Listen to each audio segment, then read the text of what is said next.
MSc শেষ করে যখন ক্যাম্পাস থেকে বের হলাম, মনে হয়েছিল যাক পড়াশোনা থেকে এবার নিস্তার পেলাম। একটা লম্বা স্বস্তির নিঃশ্বাস নিয়েছিলাম। কিন্তু কর্মজীবনে পা রাখার পরপরই আমার ভুল ভাঙল।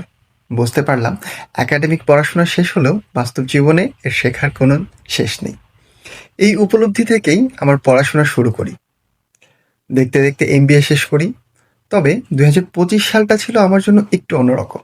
নিজেকে সময়ের সাথে আপডেট রাখতে এবং স্কিল করতে আমি বেশ কিছু প্রফেশনাল সার্টিফিকেশন শুরু করি।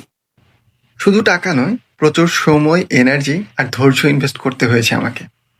আর আজ আমি গর্বের সাথে বলতে পারি 2025 সালে এগুলোই আমার অন্যতম বড় অর্জন। 2025-এর শেষ দিন মানে 31 ডিসেম্বর আমি আমার সকল সার্টিফিকেটগুলো একটি পোস্টের মাধ্যমে প্রকাশ করেছিলাম।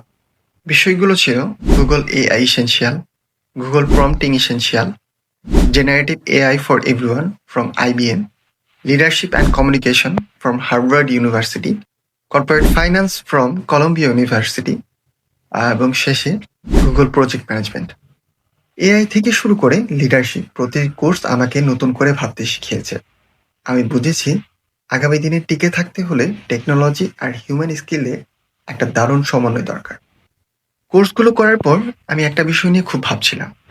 আমি যা শিখলাম, যা জানলাম, তা যদি শুধু আমার ল্যাপটপের ফোল্ডারেই বন্দি থাকে, তবে তার সার্থকতা কোথায়?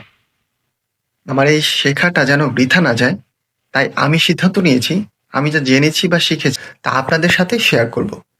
আমার এই ভিডিওগুলো বানানোর মূল উদ্দেশ্য হবে আমি যা শিখেছি তা যেন আমার উপকারে আসে এবং আপনাদেরও উপকারে আসে। আর আমরা সবাই মিলে যদি এগিয়ে যেতে পারি, তবেই আমার এই পরিশ্রম সার্থক হবে। আমি আত্মবিশ্বাসী আমার এই নতুন যাত্রা সঠিক। তবু আপনাদের মতামত আমার এই যাত্রায় আগ্রহ বাড়াবে। আপনাদের কোনো নির্দিষ্ট বিষয় জানার থাকলে, আমি যে কোর্সগুলো করেছি সেগুলো নিয়ে কোনো প্রশ্ন থাকলে কমেন্টে জানাতে পারেন। আজ এই পর্যন্তই। আল্লাহ হাফেজ।